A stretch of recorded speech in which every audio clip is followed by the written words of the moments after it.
Bismillahirrahmanirrahim. Assalamualaikum warahmatullahi wabarakatuh. Alhamdulillahirabbil alamin wassalatu wassalamu ala asyrofil anbiya'i wal mursalin wa ala alihi wa sahbihi ajmain. Puji syukur kehadirat Allah Subhanahu wa taala yang telah memberikan kesehatan kepada kita semua sehingga kita dapat berhadir kembali di sekolah yang kita cintai ini. Salawat beserta salam tidak lupa saya bacakan kepangkuan Nabi besar Muhammad Sallallahu Alaihi Wasallam yang telah membawa kita dari alam kebodohan ke alam yang penuh ilmu pengetahuan. Penghormatan saya juga kepada Bapak Kepala Sekolah SD Negeri 1 Sangkut yang telah kiranya berkenan hadir meluangkan waktu di acara diseminasi modul 1-4 oleh CPP Angkatan 10. Ucapan terima kasih saya juga kepada seluruh rekan guru dari SD Negeri 1 Sipangkeun yang telah bersedia meluangkan waktunya sebentar untuk kita diskusi saling berbagi mengenai budaya positif di sekolah kita tercinta. Mungkin tidak memperpanjang kalimat, untuk selanjutnya kita dengarkan dulu arahan dari kepala sekolah kita kepada Bapak Mawati SPD MPD. Waktu dan tempat dipersilakan.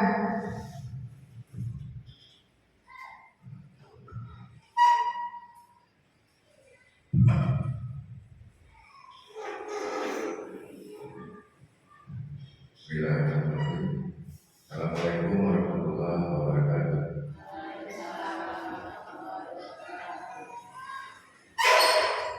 Alhamdulillahirrahmanirrahim. Wassalatu wassalamu ala asyrofil anbiya'i wal mursalin wa ala alihi wa sahbihi ajmain. Bersyukur pada hari yang berbahagia ini kita masih diberikan kesehatan dan kesempatan sehingga kita dapat berhadir ke sekolah seperti biasa yang ada kurang satu tahun juga. Lawan berdiri salam marilah kita sampaikan kepada Tuhan alam dan Ustaz Muhammad sallallahu alaihi wasallam dalam membawa wajah dari alam kebodohan ke alam yang berilmu pengetahuan. Yang saya hormati dan yang saya banggakan Bapak Ibu Dewan Guru SD Negeri 1 Sipangkeun yang berhadir pada hari ini.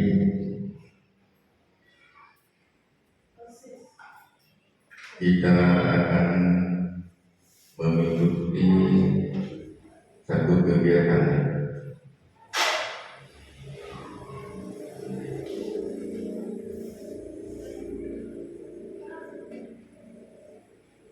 yaitu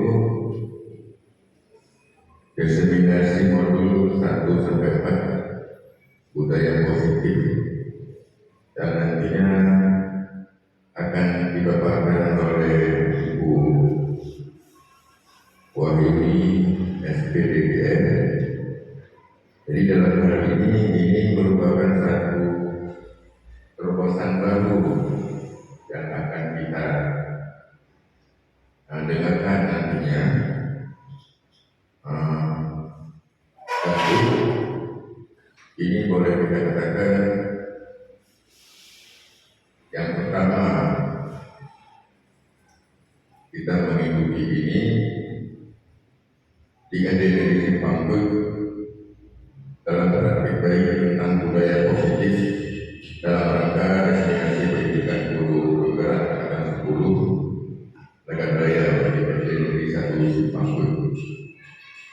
Kemudian terima kasih juga kepada Bapak Ibu yang sudah meluangkan waktu sehingga kita dapat berkumpul dan mendengarkan nantinya paparan demi paparan yang akan disampaikan oleh Ibu Wahyuni SPDGL ini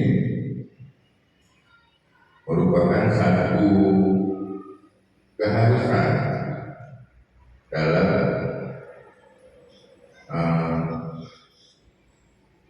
mensukseskan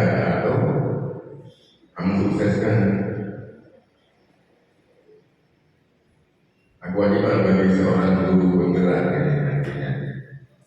Kemudian harapan saya ke depan, semoga setelah Ibu Wahyuni bakal ada lagi nantinya bapak-bapak ibu atau ibu-ibu yang lain yang akan mengikuti jejaknya beliau. Jadi kemudian saya juga menganjurkan supaya acara ini sukses dan bapak ibu dapat mengikutinya sampai dengan selesai. Itu harapan. Jadi kepada bapak ibu semua saya harapkan dapat mengikuti dengan seksama, dapat mengambil hikmah dari seminar mini ini, boleh katakan seminar ini nantinya. Ini merupakan ilmu yang akan kita kembangkan di SDN kita ke depan nantinya. Nah, dengan harapan saya juga mau setelah Ibu Wahyuni nantinya yang mengikuti CGP, semoga ke depannya ada lagi ibu guru ataupun bapak guru yang lain akan mengikuti jejaknya beliau. Kemudian harapan saya semoga ini berjalan dengan sukses dan dapat Ibu melaksanakan ataupun mengikutinya sampai dengan selesai nantinya. Itu saja saya akhiri. Bila taufiq wal hidayah. Assalamualaikum warahmatullahi wabarakatuh. Waalaikumsalam warahmatullahi wabarakatuh.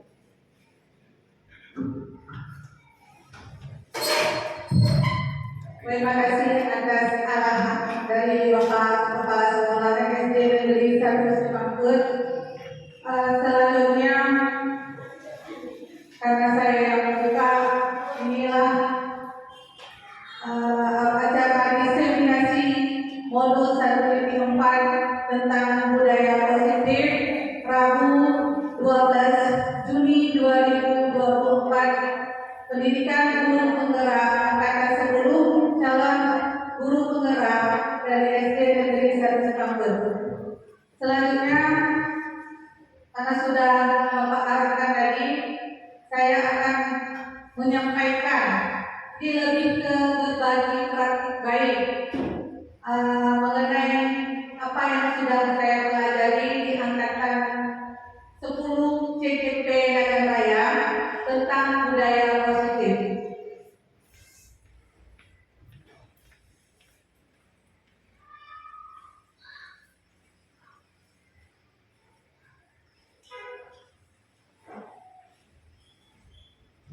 Baiklah, sebelum kita mulai, saya ada ice breaking dulu sebentar. Coba berpasangan dengan kawan sendiri, saling berhadapan-hadapan. Kawan kelas, kawan dulu, ya, berhadapan-hadapan. Ibu panggil dia dengan Pak Banda aja ya. Kalau yang baik ada pasangan ini mau kemarin dengan Pak Banda. Silakan Pak Banda menghadap saya Ibu panggil. Pak Banda. Ya, berhadapan aja. Oke, boleh yang dilakukan sambil berdiri. Biar lebih semangat. Ayo berdiri. Berdiri.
senyum. Ada yang lucu dari kita melihat kawannya senyum?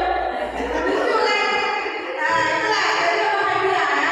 Itulah ketika kita belum ingin melaksanakan budaya positif, maka ciptakanlah yang positif-positifnya dulu dari kita. Ya, tepuk tangan untuk kita semua. Luar biasa sekali ya. Jadi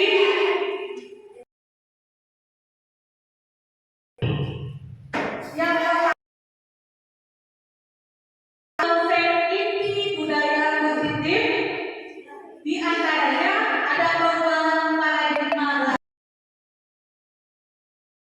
nilai kebajikan, kebutuhan dasar manusia, motivasi perilaku manusia, posisi kontrol sebagai guru, keyakinan kelas, kemudian segitiga resiko.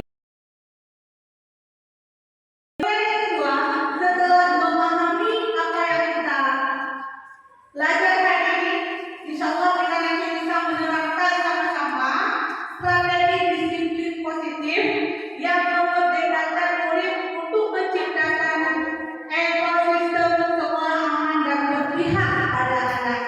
Ya, kita masih tahap belajar. Kalau anak-anak masih tahap merangkak sedikit-sedikit sampai bisa berlari. Tapi dalam proses berjalan kita masih terus belajar. Oke, untuk selanjutnya saya akan memutarkan sebuah video.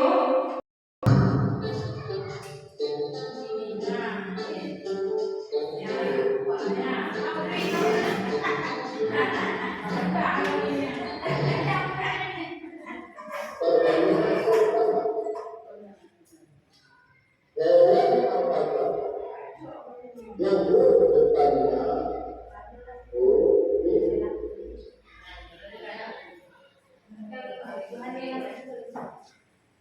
iya, jawabannya baca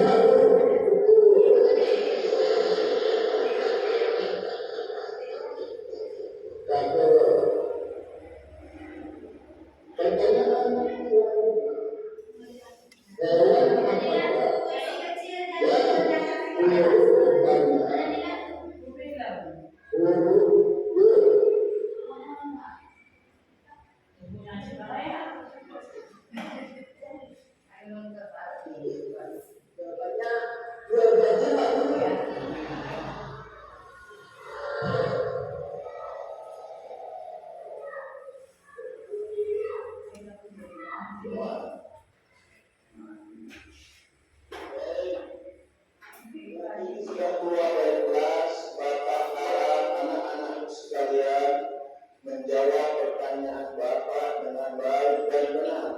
Baik, soal selanjutnya, hewan apakah yang huruf depannya huruf T? Ada yang tahu?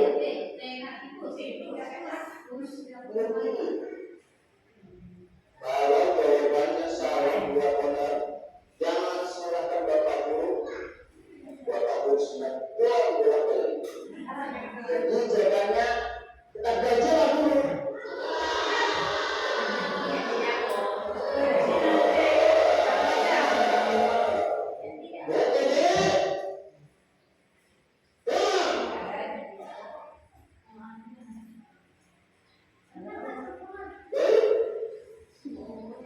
Soal selanjutnya, hewan apakah yang huruf depannya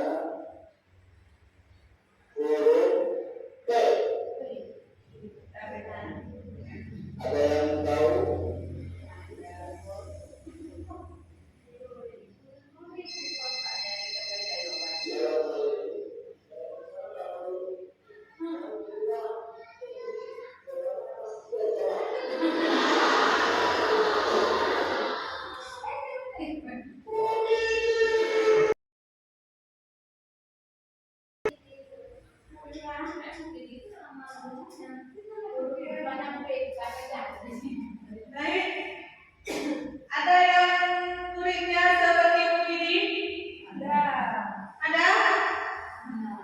Ada? Tidak ada? Ada yang gurunya seperti Pak Guru yang tadi? Banyak, luar biasa ya.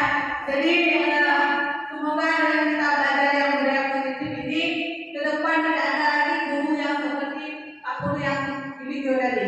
Kira-kira ada yang ingin mungkin?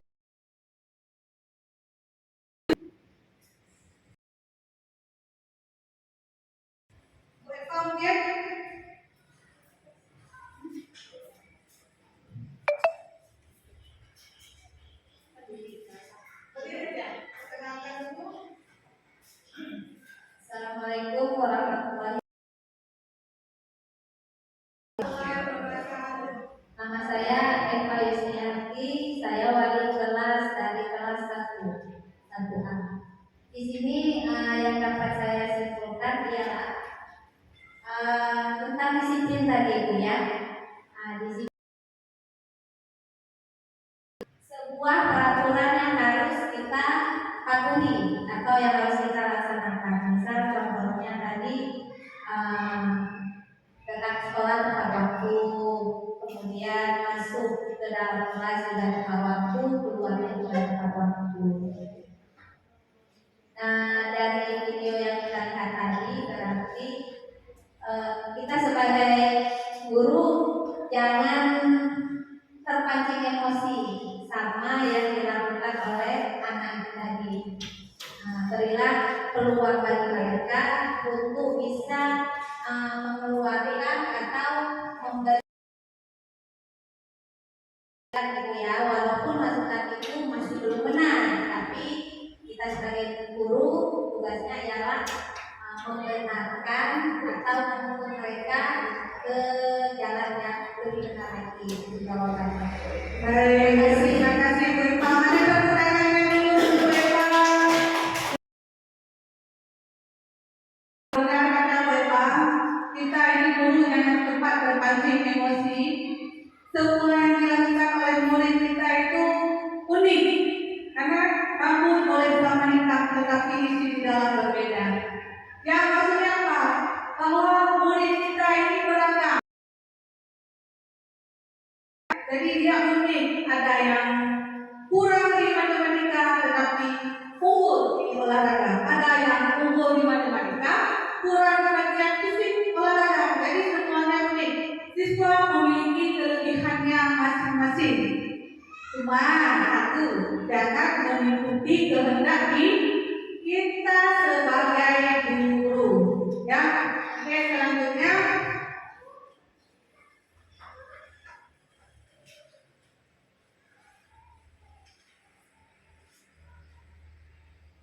Jadi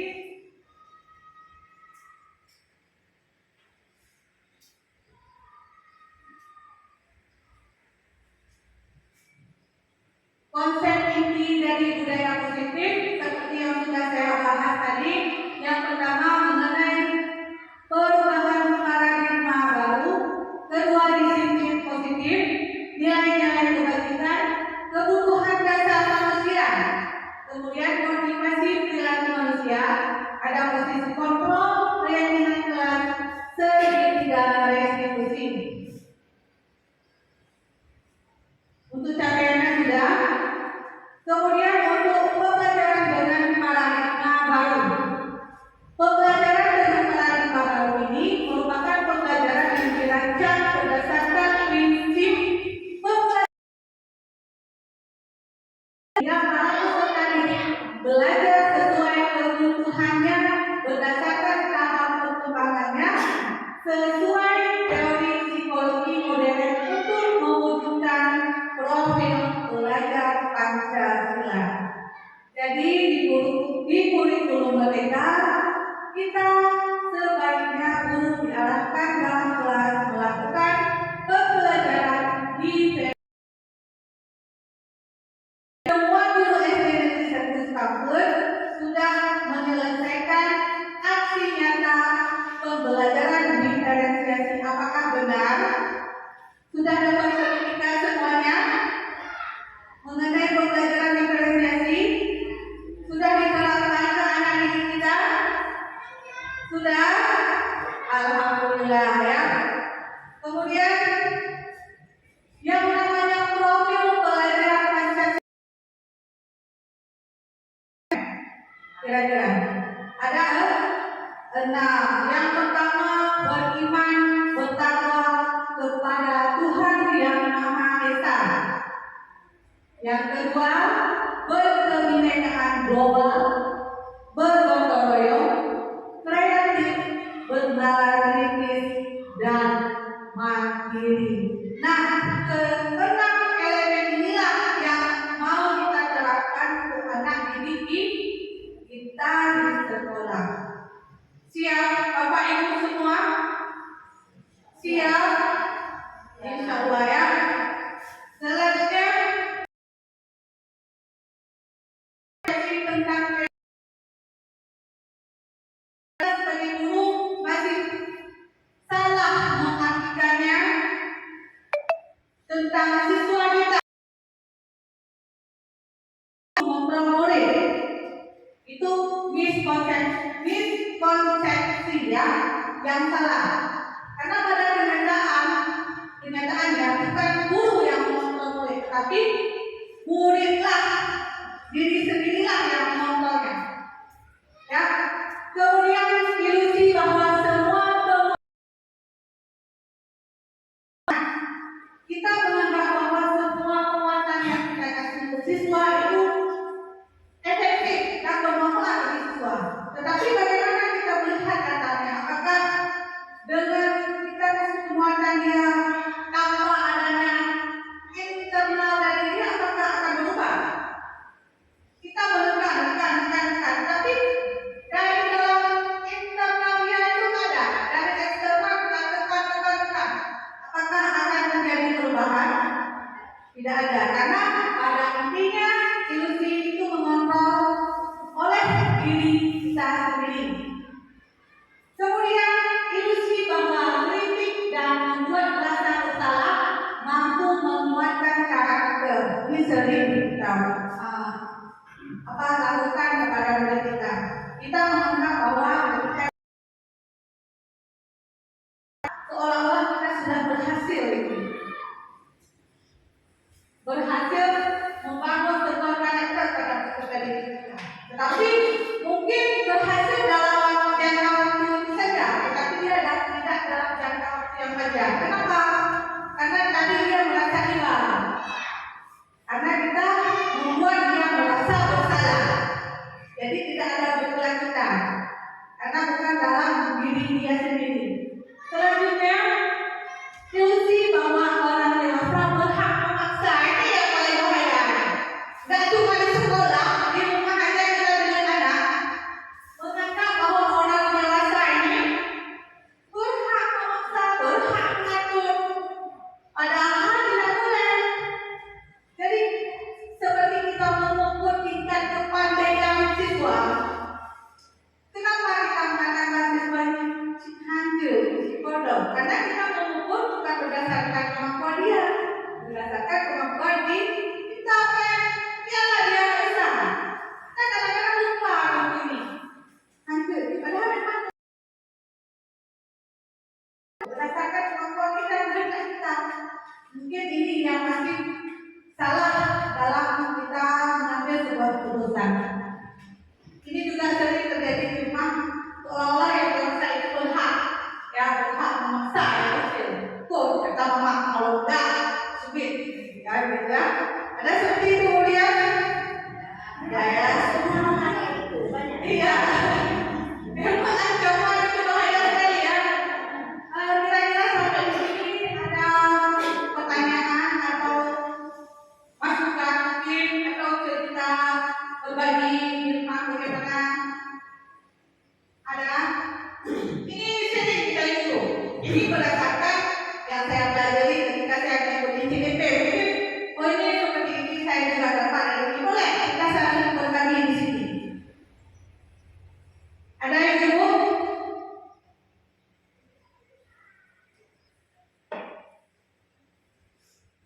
Dia seru bahasa ya. Oke, kita lanjut lagi. Sudah paham? Oh, boleh Pak. Ini sesuai pengalaman juga ya. sesuai pengalaman kan. Saya tidak pernah jadi seperti Bapak Ibu, mengajar di guru di pedalaman dulu, cerita kisah zaman dulu itu. Saat saya diangkat jadi guru, saya bertugas di SD Negeri Kajing, memang. Jadi sebenarnya saya diteruskan oleh Bu Martin. Kami satu sekolah dulu. Saya di luar 98, Bu Martin masuk 98. Nah, kami itu sekolah kepala sekolah di Aceh Barat, Ramli Tete. Nah, jadi di sana mungkin setelah Bu Martin sudah agak berbeda dengan zaman saya dulu. Karena saya ke sana belum ada listrik. Memang pelosok sekali. Beda dengan pelosok kita di sini. Taruhlah misalnya kita di sini di Kediri, jauh dari Kediri, di Banten sana. Itu yang sangat terisolir di daerah kita. Nah, kita ambil contoh. Tapi di sana lebih dari itu. Lebih dari yang daerah kita. Pertama saya ke sana 91.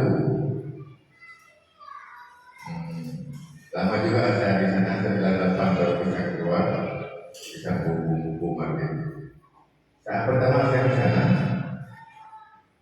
di pengalaman juga. Di sana anak-anak belum bisa berbicara bahasa nasional. Begitu susahnya kita mengajarkan, terpaksa dengan bahasa daerah. Bahasa daerah kita berbeda dengan bahasa daerah di sana. Nah itu pengalaman. Mungkin Bu Nas, Bu Ria, Bu Putri begitu terima SK langsung di daerah sendiri, di kotanya. Tapi kalau kami dulu sewaktu Aceh Barat besar, kalau tidak ke daerah Batik di sana, ke Sendu. Itu. Jadi begitu saya ke sana, karena anak-anak pun kurang cakap berbahasa nasional, berbahasa dengan bahasa Aceh, bahasa daerah bahasa daerah kita dengan bahasa daerah di sana beda jauh. Salah yang pertama. Nah, kita ambil contoh saja satu bahasa daerah di sana dengan bahasa daerah kita. Kalau di sana jangan haram bilang yang satu dulu Madinah, yang haram bilang. Tapi kalau kita di sini sudah seperti bahasa sehari-hari bisa itu nggak masalah. Tapi yang satu itu nggak boleh diucapkan. Kalau diucapkan sampai wahyu tidak. Itu satu kosakata di sana yang nggak boleh diucapkan oleh kita. Tapi orang di sana juga memaklumi dengan kita. Kemudian faktor usia anak murid di sana beda dengan anak kita di sini. Kalau di sana, waktu saya mungkin sangat umur beda. Saat saya di sana, anak-anak sampai segede jadi Putri dan Sansan. Roh masih roh pendek. Itu.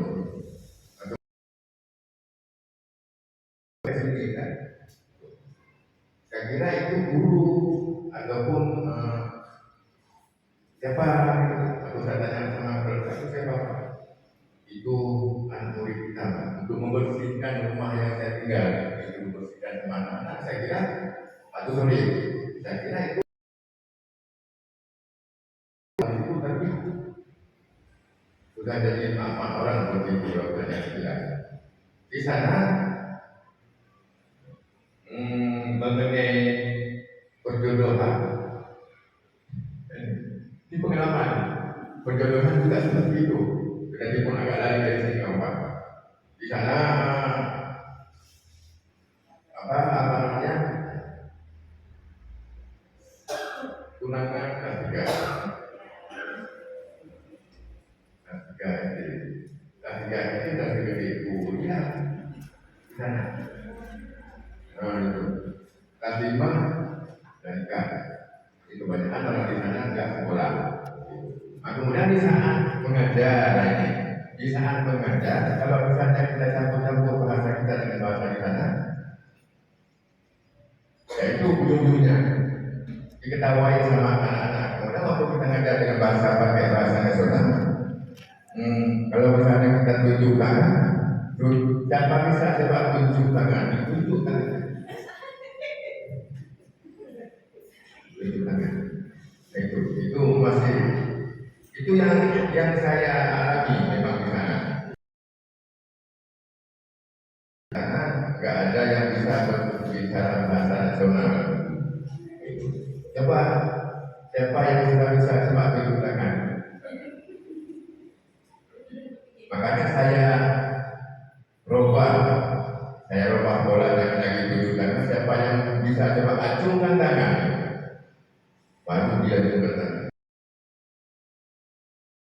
Kelemahan di daerah yang sangat terisolir. Nah, kemudian yang lainnya juga Bu Mali lebih memahami karena beliau yang menyambung. Beliau masuk. Nah, kemudian untuk kita seperti video yang kami lihat tadi, bukan tidak ada sebenarnya ada, tapi tidak seperti itu juga. Itu satu kelemahan juga, dan kelemahan itu harus kita benahi sama-sama, jangan kita biasakan. Karena anak-anak sifatnya mencontoh, gimana si gurunya, cara ngomong gurunya, kalau gurunya latah, anak-anak juga latah.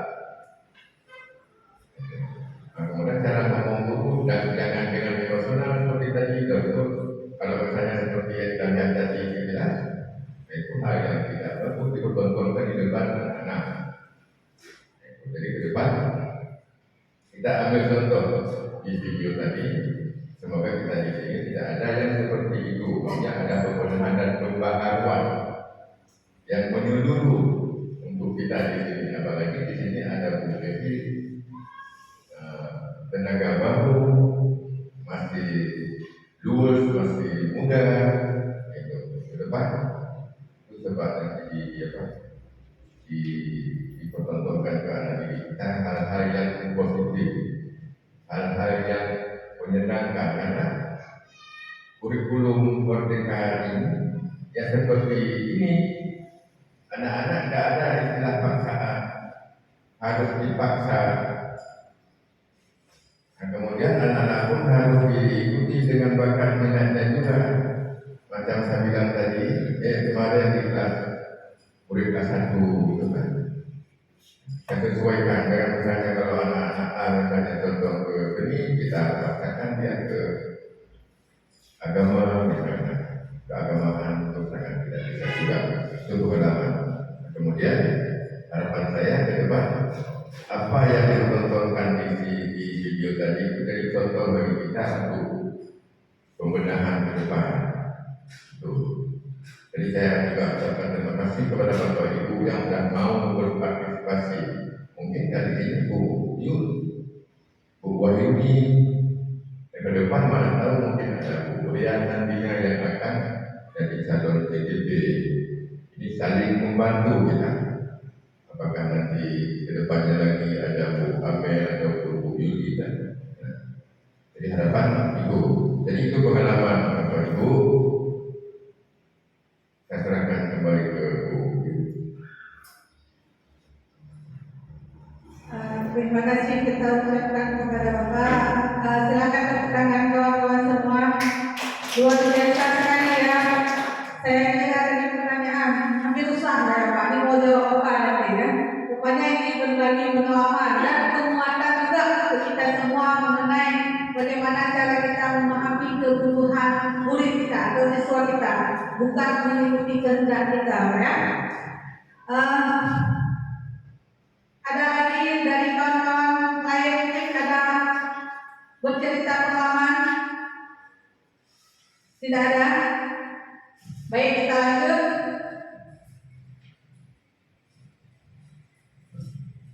Siapa sesungguhnya yang memiliki kontrol? Ini sekilas sudah kita jelaskan tadi. Yang memiliki kontrol itu adalah diri kita sendiri, ya.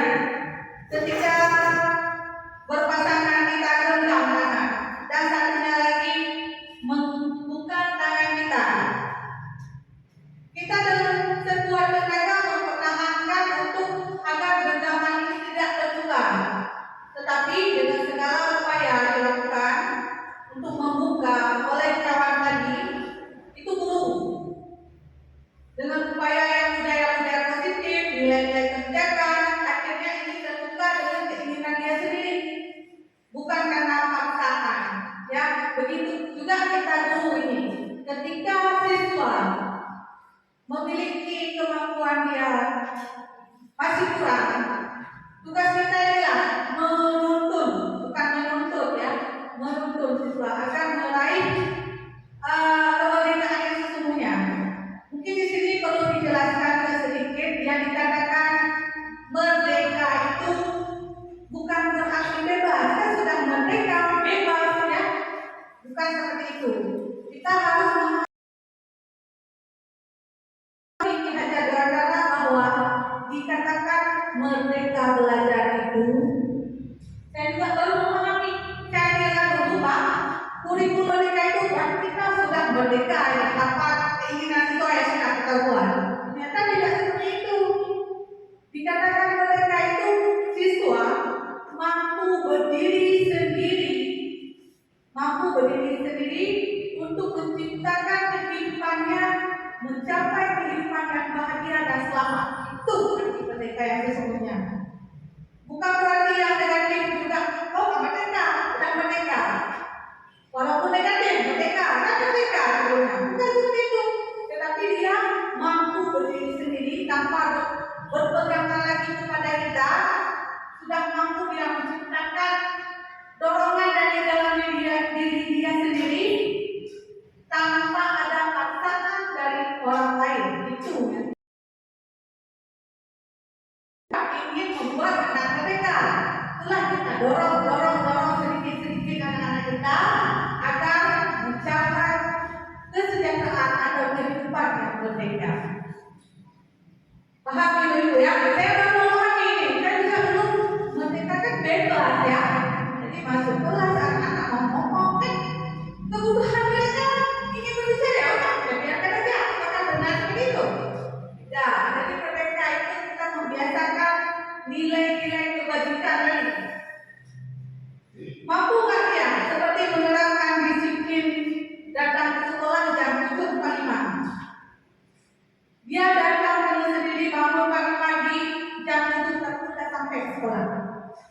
Memang awal kita buat dia menuntut, oh ini datang sekolah tepat waktu. Karena ada tuntunan yang tadi, maka dia muncul dalam diri dia. Oh iya, harus datang lebih cepat, nanti kelas masuk. Harus ada kesadaran dari dia sendiri. Bukan kita membuat dia rasa bersalah atau memberikan hukuman untuk dia. Mungkin nanti kita akan belajar lebih lanjut, ya. Ini mengenai siapa sesungguhnya yang memiliki kontrol, itu sudah kita dapatkan jawabannya adalah diri kita sendiri. Di mana stimulus responnya itu realita atau kehidupan kita sama. Itu stimulus responnya. Tapi pada kenyataannya bahwa kebutuhan kita itu berbeda, Bapak Ibu, ya. Jadi kita tidak boleh menyamakan kebutuhan ibu Karilina dengan kebutuhan ibu Mafarida sama, walaupun sama-sama guru PAI. Tidak boleh menyamakan karena beda, setiap manusia beda kebutuhannya.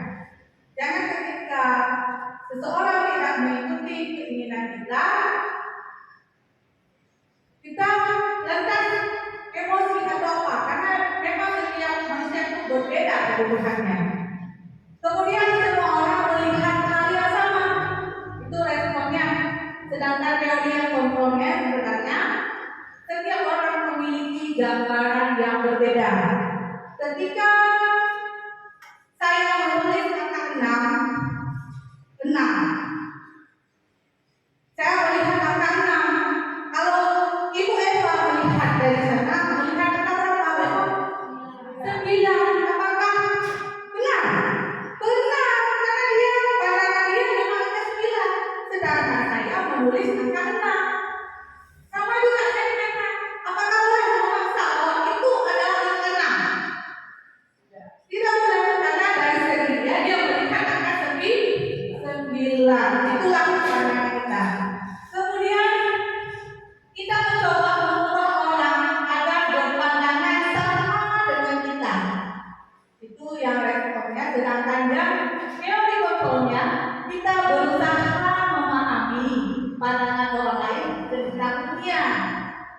Jangan, oh bukan seperti ini, gue ikut kata saya. Padahal kita harus memahami pendapat dia. Oh ini tentang anak-anak, oh ini tentang ini. Kita harus memahami, bukan memaksa kehendak. Ini memang banyak yang kita salah lakukan selama ini ya. Oke, selanjutnya perilaku buruk dilihat sebagai suatu kesalahan. Jadi kita sering mencap anak yang buruk yang salah. Ketika sekali salah, sering berkali-kali itu salah. Dan kita melihat semua perilaku itu memiliki tujuan. Misalnya, ketika anak bertengkar, tonjok-tonjok, kita masih menyarankan dia kasih kami. Maka legalkan dulu. Pasti kita langsung itu aja. Jadi saya setelah belajar ini, memang ketika anak melakukan itu, mungkin kebutuhan apa yang belum dia penuhi. Ketika dia minta jajan sama kawannya misalnya, itu ada kebutuhan yang tidak terpenuhi dia. Mungkin dia ada uang jajan dikasih sama orang tua dan mamanya, dia sampai ke sekolah mau minta ke kawannya. Ada tujuan. Jadi setiap perilaku itu ada tujuan. Ingin mencapai apa? Ketika dia menunjuk orang, pasti naik ke sini, kasih tunjuk. Nah, gitu.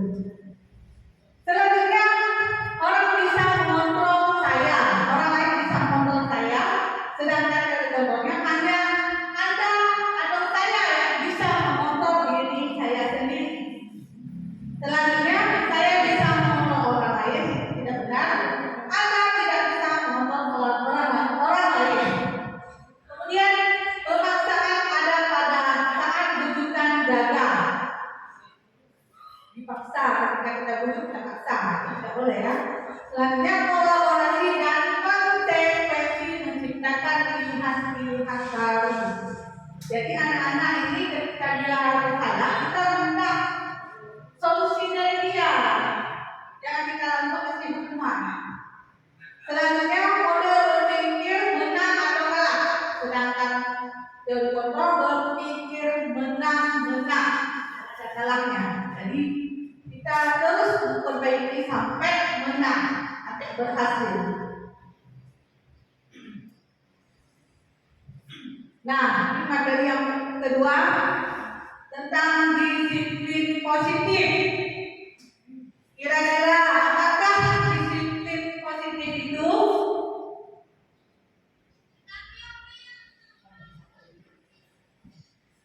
Apakah disiplin positif itu? Ada yang ingin berpendapat?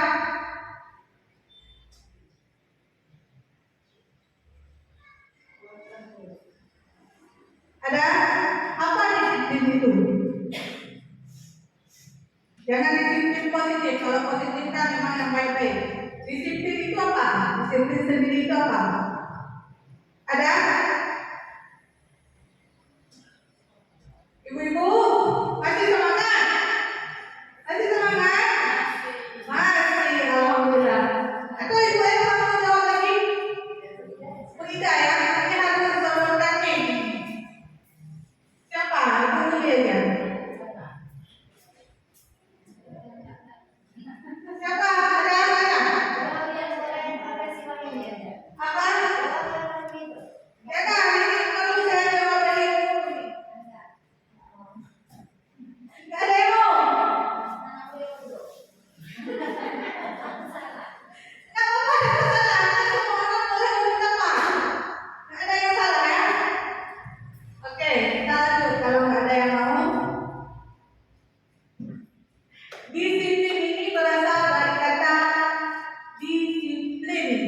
Nah, ya, yang artinya belajar disiplin diri, yang memiliki tanggung jawab terhadap apa yang dilakukan. Kemudian disiplin positif merupakan salah satu cara penerapan disiplin yang bertujuan untuk menumbuhkan kesadaran serta memberdayakan peserta didik tanpa imbalan penghargaan, reward, ancaman atau hukuman. Tidak benar, tidak ada yang salah. Bisa melihat dari angkanya, angka 9. Semua benar, semua benar. Ya, tidak ada yang salah. Jadi disiplin ini salah satu cara kita menerapkannya itu bertujuan membuktikan kesadaran serta memberdayakan peserta didik tanpa iming-iming penghargaan, tanpa adanya reward, ancaman atau hukuman. Jadi dia murni dalam diri dia sendiri. Dorongan dia, bukan dari orang kita. Ya. Jadi ada memang anak-anak kadang menghargai jalan, ya. Memang kita pun ada lakukan penghargaan, itu kasih reward. Cuma rupanya efeknya ke depan itu sangat tidak bagus ya, sangat negatif. Karena apa? Akan membentuk karakter bahwa dia melakukan sesuatu karena ada sesuatu, bukan karena dalam dirinya, bukan karena dorongan dalam dirinya. Karena mengharapkan oh nanti kalau dapat juara 1 berarti sepeda listrik sama ayah, dikasih hadiah sama guru. Jadi udah ada iming-imingnya. Sebenarnya bagus, cuma penerapannya itu tidak akan bertahan lama. Ketika dia tertarik, maka dia bisa saja kembali ke awalnya. Bukan membentuk kebajikan. Nah, itu yang dihindari ya. Selanjutnya, setiap pendidik tujuan kita sama ya, menciptakan peserta didik yang memiliki disiplin diri sehingga mereka berperilaku mengacu kepada nilai-nilai kebajikan dan memiliki motivasi intrinsik ya dalam perubahan perilaku ke arah yang lebih baik. Intrinsik inilah dorongan dalam diri dia.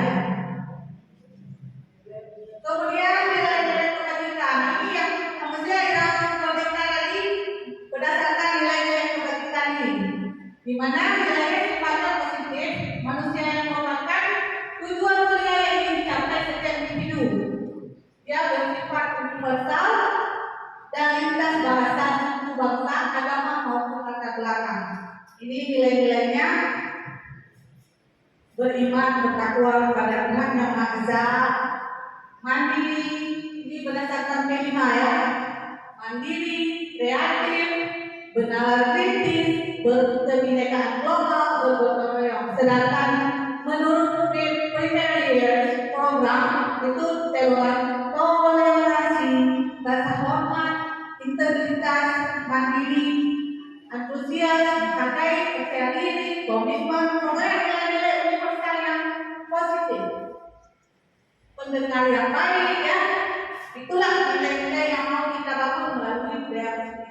Apa yang diterapkanlah oleh pemerintah kurikulum merdeka karena menganut filosofi Ki Dewantara, di mana kita memenuhi kebutuhan siswa ini harus memahami apa yang dia butuhkan, untuk menuntut dia ke arah keselamatan dan kebahagiaan.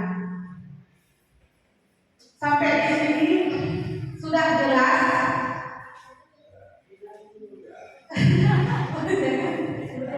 Ada pertanyaan? Ini bagus jadi kita saya cuma menyampaikan. Nanti mungkin ada cerita-cerita lain.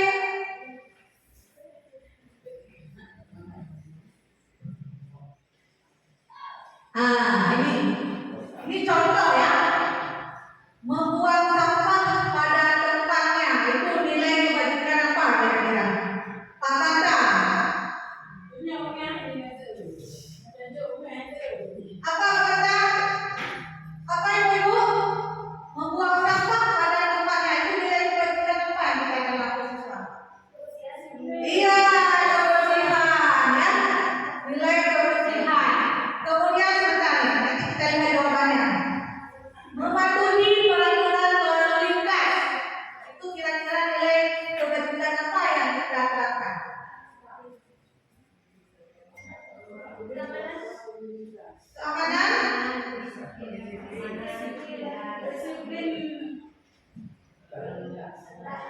Keamanan disiplin lalu lintas.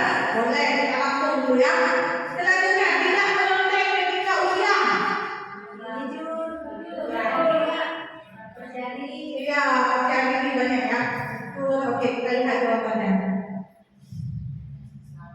Ya, membuang sampah pada tempatnya, kepedulian terhadap lingkungan atau kebersihan boleh. Kemudian mematuhi, kemudian tidak menyantai ketika ujian itu kejujuran, ya jujur. Selanjutnya kebutuhan dasar manusia. Jadi ketika anak didik kita melakukan sesuatu seperti yang saya katakan tadi, dia ada hal yang tidak terpenuhi dalam diri dia. Misalnya ada yang minta jajan dari kawannya, ada mungkin nggak ada jajan kasih rumah sampai sekolah dia berontak karena ada kebutuhannya yang tidak terpenuhi. Oke, ya, ada 5 kebutuhan dasar manusia. Ayo, yang pertama apa kira-kira? Iya, tahan hidup. Ayo, siapa lagi nih? Kasih sayang. Oh ya, kasih sayang. Kedua, ada ya, penguasaan.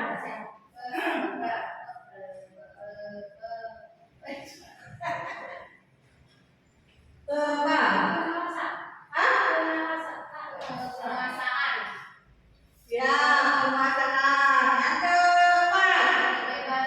ya, kebebasan. Kemudian,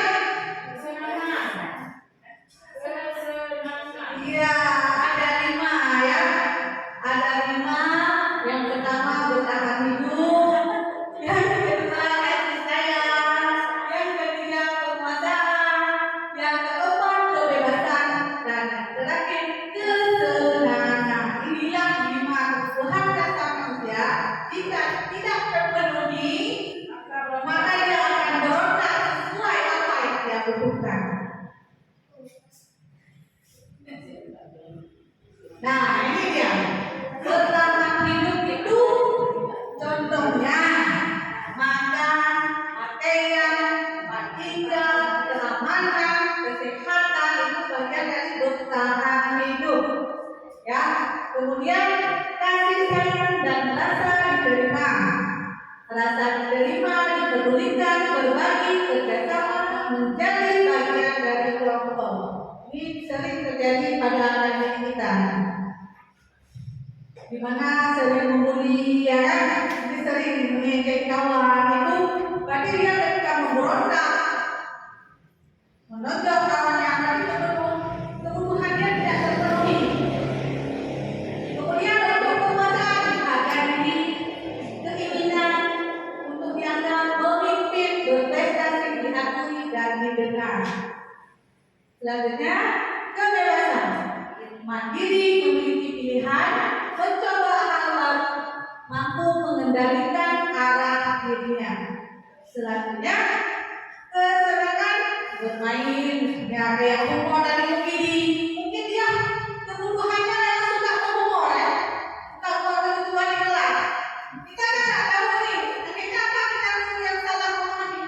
Pulang kalau Mukidi. Dahulu di satu hari dia nggak suka ada ulang ya, nggak ada ulang ya, seperti sekarang sekolah dan mungkin memang gaya dia memang humor, kebutuhannya humor. Cuma kita yang tidak memahami jadi salah pemahaman. Jadi antusiasme dan tertawa. Ada pertanyaan sampai di sini, Bapak Ibu? Tidak ada? Kita lanjut. Memang luar biasa ya. Motivasi perilaku manusia. Nah, manusia, anak didik kita, Bapak Ibu, ketika melakukan sesuatu itu ada motivasi, dorongan. Seperti yang saya bilang tadi, dorongan dari dalam apa dari luar. Kalau dari dalam itu dalam dirinya intrinsik namanya. Kalau dari luar eksternal.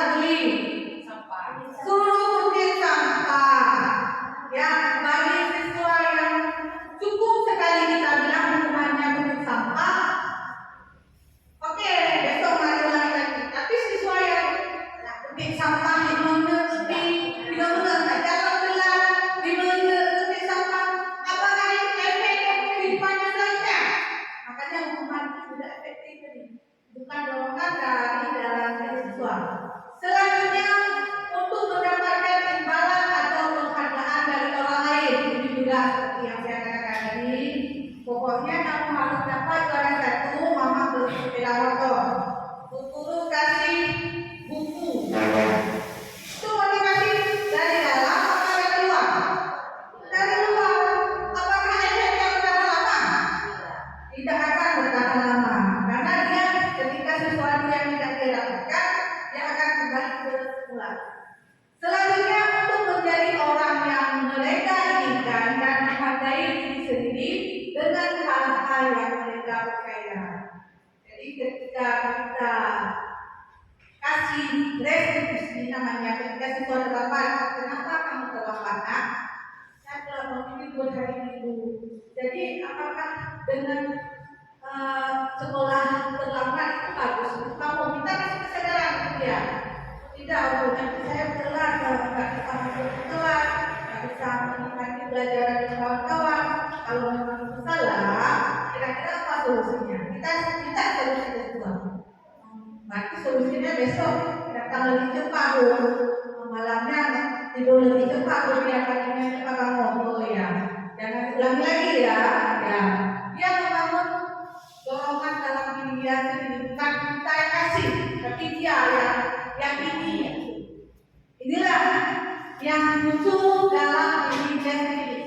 Nah, tugas kita di sini bagaimana cara memunculkan yang tadi itu, yang dalam diri itu bagaimana berbangkit, bukan dari kita. Kalau dari kita orang besok suruh datang orang tua dia dan 5 kali berat, suruh datang orang tua, maka efeknya jangka waktu panjang, bahkan lama dia datang. Pasti setiap hari kita ulang-ulang. Memang mungkin dengan melakukan membangkitkan insting ini juga tidak langsung dapat ya, cuma kita harus sering. Sudah dipahami? Bisa ya dipahami ya? Alhamdulillah. Nah ini dia, yang mana hukuman tadi, bagaimana yang dikatakan hukuman, bagaimana konsekuensi, bagaimana yang dikatakan restitusi. Inilah yang harus kita landaskan, yaitu restitusi. Ini, dimana kalau hukuman sesuatu yang menyakitkan harus terjadi. Benar ya? Sesuatu yang menyakitkan memang harus terjadi. Terkadang hukuman cuci WC. Cuci WC, cuci WC. Itu menyakitkan seperti dia. Kemudian sesuatu yang harus terjadi. Berarti ketika hukuman peraturan dilanggar, konsekuensinya harus ini. Berarti itu yang harus dilakukan. Nah, kalau restitusi ini pilihan dia tadi. Pilihan, kita kasih pilihan ke anak ini bagaimana? Apakah mau seperti ini sampai terus? Pasti jawabannya tidak dulu. Jadi bagaimana solusinya?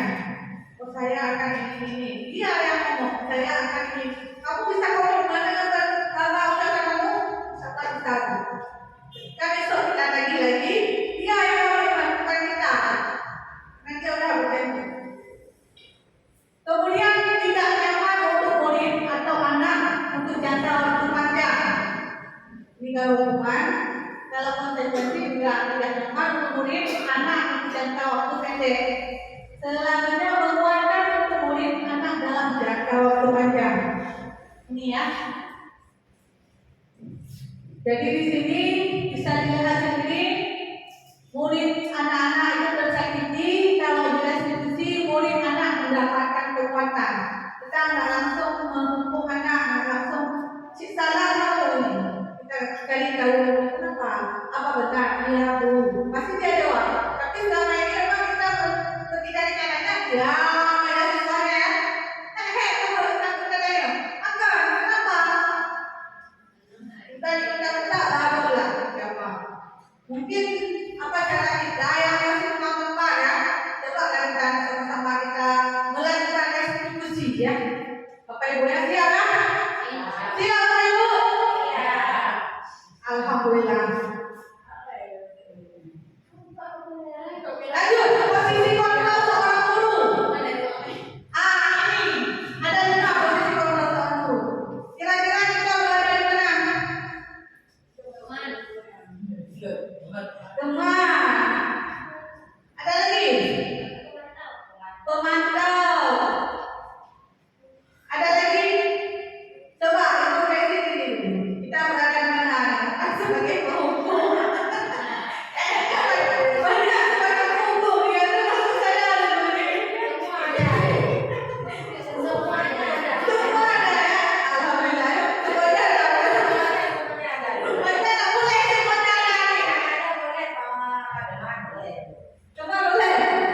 Ya, kita lihat sama-sama ya.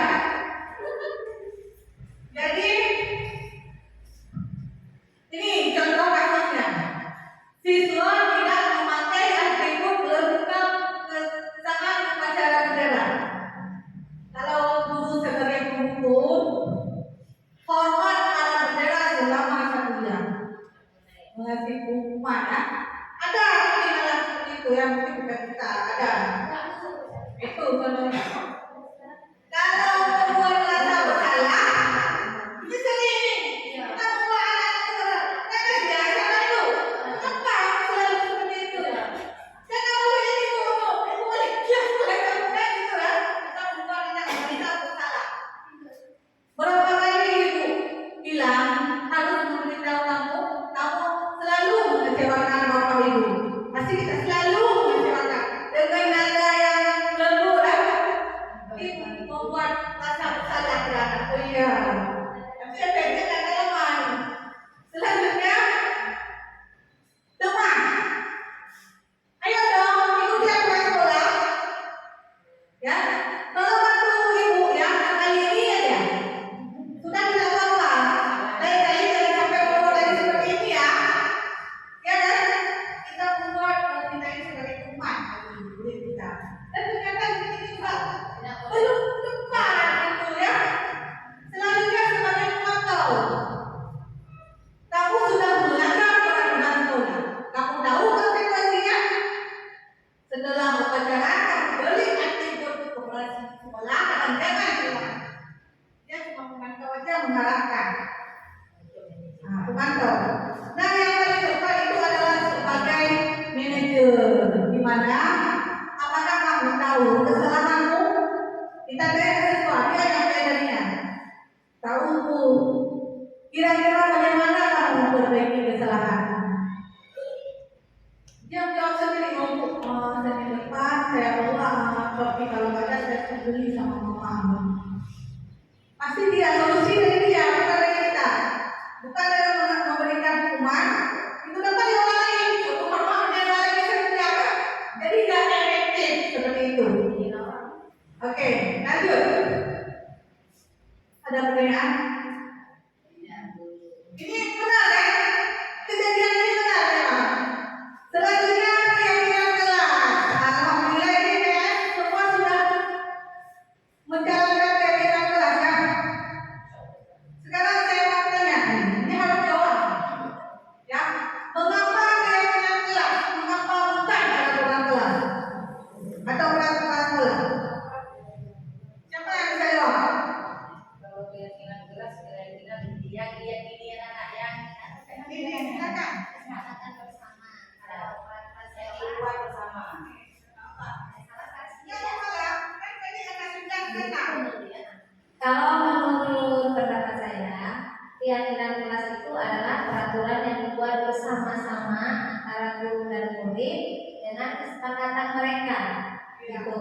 Nah, murid menyetujui membuat kesepakatan itu dari mereka juga dan mereka yang laksanakan. Tapi kalau peraturan sekolah itu mutlak dari sekolah yang buat. Anak-anak mau ikut atau tidak mau ikut, ya sudah peraturan, nanti harus ikut. Kalau menurut saya, tapi kalau menurut orang lain mungkin ada pendapat yang lebih bagus lagi. Seperti Ada lagi? Ada lagi? Mungkin mau menambahkan? Ya, jadi benar sekali. Kenapa dikatakan keyakinan kelas, bukan peraturan kelas? Ya, jadi ini berbagi sedikit saya membuat keyakinan kelas. Saya anggap itu keyakinan kelas. Saya buat sendiri, saya print. Ini keyakinan kelas kita ya. Anak-anak yang melanggar kriminalisasinya ini. Ternyata itu bukan keyakinan kelas. Itu peraturan kelas. Karena kenapa? Peraturan kelas itu saya buat sepihak. Suka-suka hati saya. Ini saya buat bersihkan ruang kelas. Kemudian masuk tepat waktu, itu saya buat. Tetapi ketika kita membuat bersama anak-anak, itulah yang namanya keyakinan kelas. Jadi yang saya buat ternyata peraturan kelas, benar. Peraturan kelas saya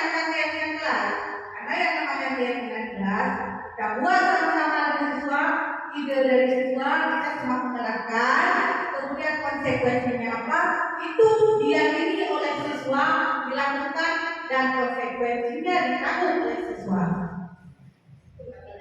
Ya, bukan kita yang menentukan. Kalau saya salah selama ini, saya kira ini keyakinan kelas, ternyata itu salah besar. Oke.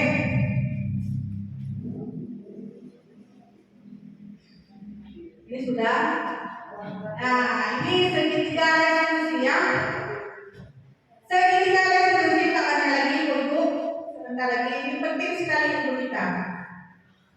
Ini perlu dilakukan sebagai guru terhadap anak-anak kita, di mana restitusi adalah proses menciptakan kondisi bagi murid untuk memperbaiki kesalahan mereka, sehingga mereka bisa kembali pada kelompok mereka dengan karakter yang lebih kuat. Restitusi juga merupakan proses kolaboratif yang mengajarkan murid untuk mencari solusi untuk masalah mereka dan membantu murid berpikir tentang orang seperti apa yang mereka inginkan, tujuan kuliah, dan bagaimana mereka harus memperlakukan orang lain. Ini restitusi. Makanya beda tadi restitusi dengan hukuman atau konsekuensi. Ini untuk melakukan restitusi itu ada 3 tahapan. Yang pertama itu menstatuskan identitas. Kemudian validasi tindakan yang salah. Yang ketiga menanyakan keyakinan. Jadi untuk menstatuskan identitas ini berdasarkan prinsip membuat kesalahan adalah bagian dari proses pembelajaran, di mana ketika anak-anak melakukan kesalahan, berbuat salah itu wajar. Kita menguatkan anak bahwa supaya dia mau menceritakan, memang berbuat salah itu wajar. Tidak ada manusia yang sempurna dan tidak ada manusia yang tidak pernah melakukan kesalahan. Kita kasih penguatan untuk anak-anak. Jadi semua itu pernah melakukannya. Tidak mau mencari siapa yang salah, namun ingin mencari solusi dari permasalahan ini. Kamu berhak merasa begitu. Jadi kita ketika mengatakan itu, anak-anak jadi bukan saya aja. Jadi dia memang salah, dia sadar dia memang salah. Tetapi kan kesalahan itu bukan sesuatu yang harus disalahkan terus. Jadi harus diperbaiki.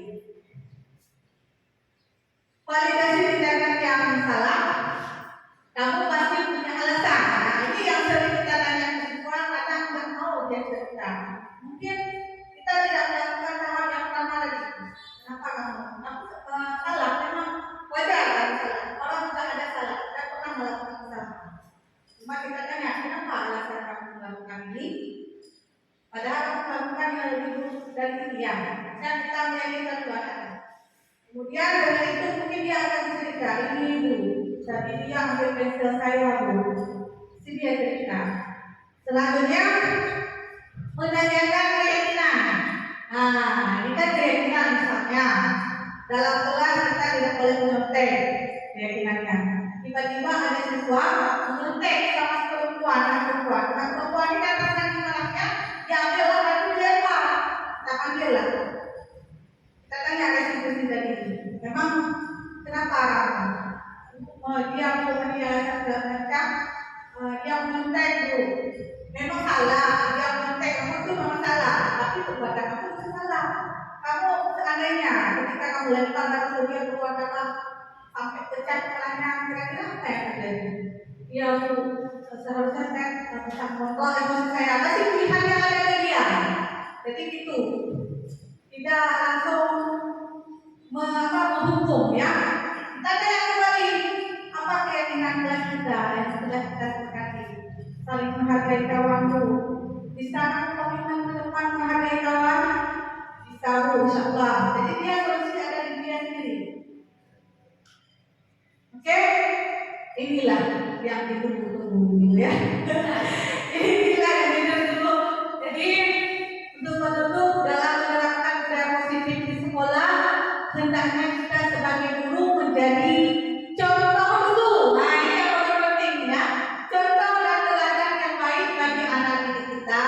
Menjadi guru yang berpihak pada murid, menjadi guru penuntun, bukan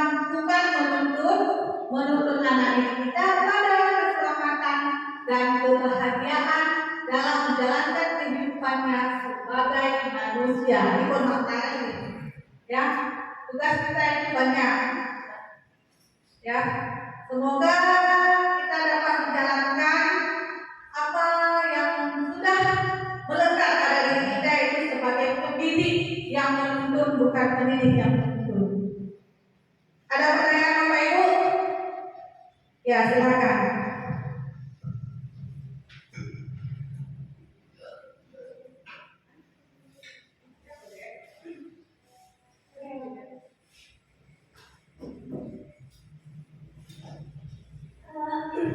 Ya, terima kasih atas kesempatannya.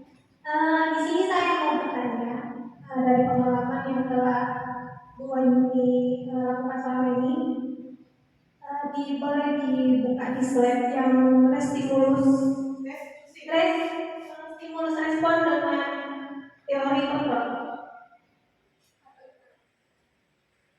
Ini pertanyaannya.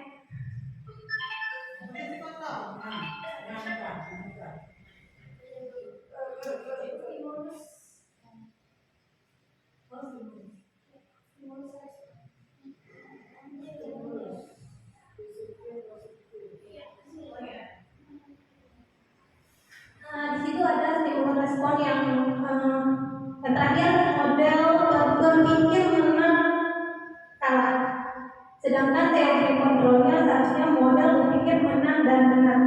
Nah, di sini pertanyaan saya, terkadang kita seharusnya anak-anak itu kalau misalnya melakukan sesuatu itu memang harus menerima kekalahan.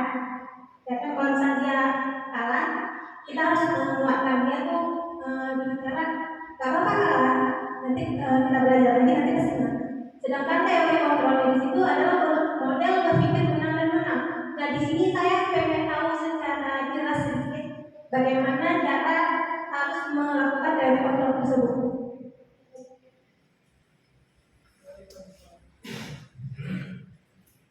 Baru ini ada pertanyaannya. Sangat luar biasa pertanyaannya. Jadi model berpikir menang atau kalah. Ini bukan dalam mengikuti kompetensi perlombaan. Menang kalah, kalau menang alhamdulillah, kalau kalah kita kuatkan lagi dengan diri kita. Bukan ini penerapannya, tapi penerapannya lebih maksudnya model berpikir menang kalah. Kalau ada hukuman, apa memberikan hukuman lagi stimulus respon ini, ketika kita memberikan sesuatu konsekuensi atau hukuman bentuknya, itu kan kalau tidak dilakukan berarti hukumannya kan langsung pecahlah pada istilahnya. Kalau berhasil menang berarti dia bisa menerapkan peraturan menang kalah, itu maksudnya. Nah, kalau pada restitusi dengan teori kontrol, kita ketika siswa ini melakukan kesalahan, kalah dari kesalahan yang gak kalah, kita sebagai guru ini gak ada kalah di restitusi, tetapi selalu menang. Makanya ada pertanyaan kemarin seperti ini, Bu, kalau melakukan restitusi ya sekali sudah kita lakukan, besok dia ulangi lagi, besok dia ulangi lagi, bisa 11 kali tidak ulangi lagi, kita berarti tak efektif restitusinya. Berarti sama aja kita belum menang istilahnya. Itulah konsistennya melakukan restitusi. Kita memang tidak bisa sekali kita lakukan restitusi, tapi berulang kali. Tapi dengan berulang kali, mungkin nggak di kedua kali, di ketiga kali, atau di keempat kali, atau di kali-kali selanjutnya. Insya Allah dia akan berubah melalui dirinya sendiri tanpa ada paksaan dari orang lain. Dia tidak akan sadar dari dia sendiri. Jadi seperti itu. Bisa ya? Ada lagi? Ada lagi Bapak Ibu? Ini dari kepala sekolah yang pertanyaan. Mengapa guru perlu atau berbagi dalam praktik baik dalam peningkatan kompetensi diri? Mengapa guru perlu melakukan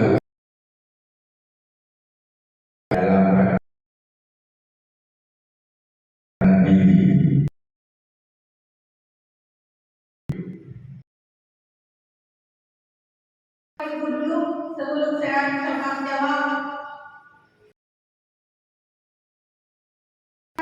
peningkatan kompetensi diri atau berbagi praktik. Coaching namanya Pak ya, coaching. Ada Bapak Ibu?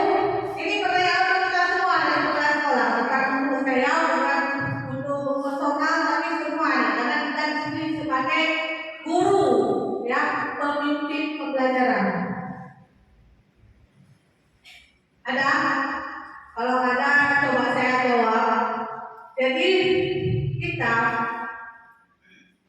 adalah salah satu dari fungsi kita sebagai guru adalah sebagai atau peran kita sebagai guru ini sebagai pemimpin pembelajaran. Nah, selain pemimpin pembelajaran terhadap anak didik kita, juga peran kita ini sebagai pemimpin pembelajaran terhadap rekan kita di sekolah. Jadi nggak mesti dari CGP kita dituntut. CGP ini hanya orang-orang terpilih melakukan pendidikan guru penggerak selama 6 bulan kurang lebih. Kemudian kami kembali lagi dengan ilmu kami berbekal di pendidikan guru penggerak, kami berbagi praktik baik melalui coaching kepada ibu sekalian. Nah, untuk membangun pemimpin pembelajaran ini tidak mesti dari kami. Sebenarnya tuntutan untuk semua guru. Tidak mesti sudah ikut CGP. Karena kita dituntut menjadi pemimpin pembelajaran di sekolah. Jadi seperti itu kira-kira Pak. Bisa. Ada lagi mungkin dari kawan-kawan semuanya? Selanjutnya mungkin ada? Boleh saya mau satu orang ini aja. Sebagai kesimpulan aja. Kira-kira apa pembelajaran kita hari ini yang dimulai? Ya. Siapa? Ibu Kamel? Surian? Siapa? Halo. Devi aja.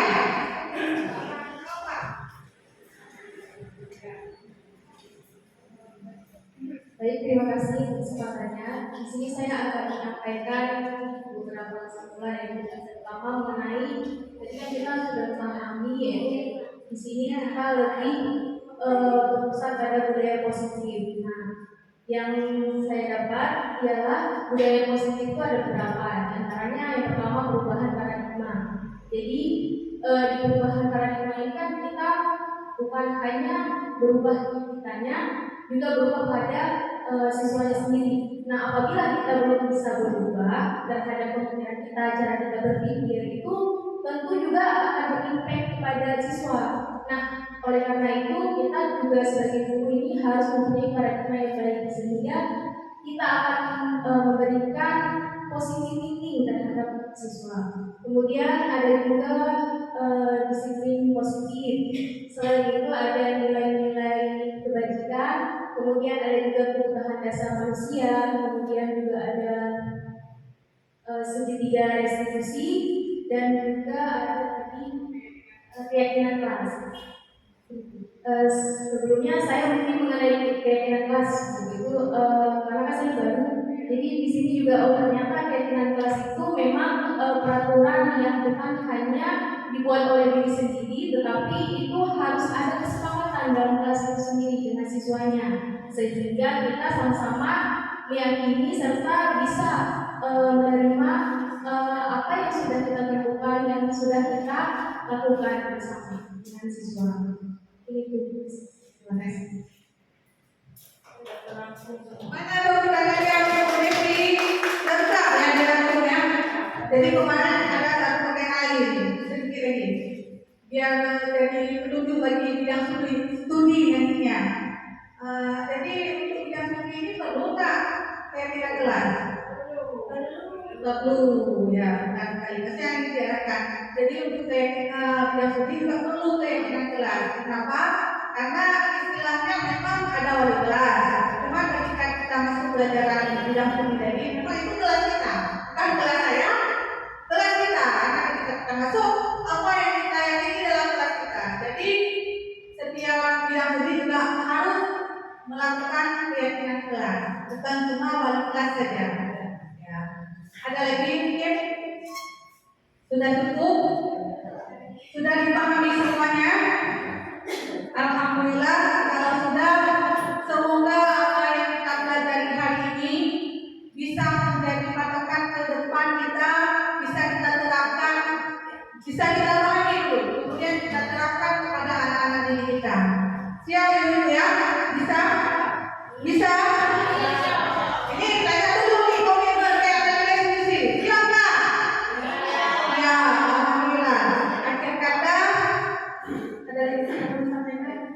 Dah. Akhir kata, jika ada masalah-masalah, saya minta maaf. Terima kasih atas partisipasinya, kolaborasinya hari ini. Lebih dan kurang saya mohon maaf. Saya akhiri. Assalamualaikum warahmatullahi wabarakatuh.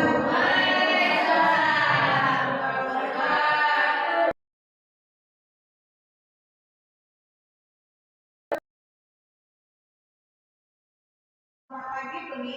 Bagaimana kabarnya hari ini? Baik Bu, ada apa Ibu? Makin saya Bu. Kemarin Ibu melihat kamu sedang makan dan minum di dalam kelas saat jam pelajaran berlangsung. Apakah benar seperti itu? Benar Bu, saya minta maaf ya Bu. Baiklah, sekarang Ibu mau bertanya. Menurut kamu, apakah makan dan minum ketika jam pelajaran sedang berlangsung itu baik untuk dilakukan? Tidak Bu, makan dan minum di dalam kelas ketika jam pelajaran akan mengganggu pelajaran di kelas. Baik, Ibu tidak mencari siapa yang salah dan berbuat salah itu wajar karena semua orang juga pernah melakukan kesalahan. Tidak hanya kamu, Ibu juga pernah berbuat salah. Ibu juga suka makan seperti kamu.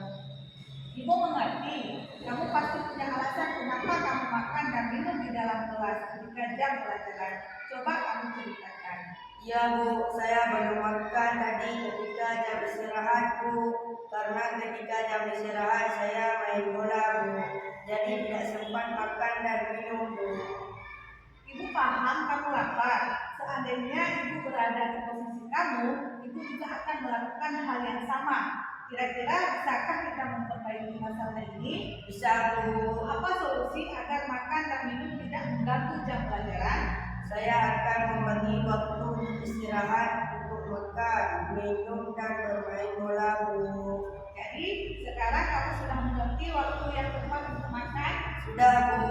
Baik, sekarang Ibu mau bertanya, makan dan minum di dalam kelas apakah sudah sesuai dengan keyakinan kelas kita? Tidak Bu. Menurut kamu, keyakinan kelas apa yang sudah melanggar? Disiplin dan menghargai waktu Bu. Betul. Jadi apakah sikap itu perlu dilakukan? Perlu Bu. Mengapa? Apakah itu penting bagi kamu? Penting Bu, karena saya juga ingin belajar sama-sama dengan kawan yang lain. Baiklah, kita sama-sama sudah menemukan solusinya.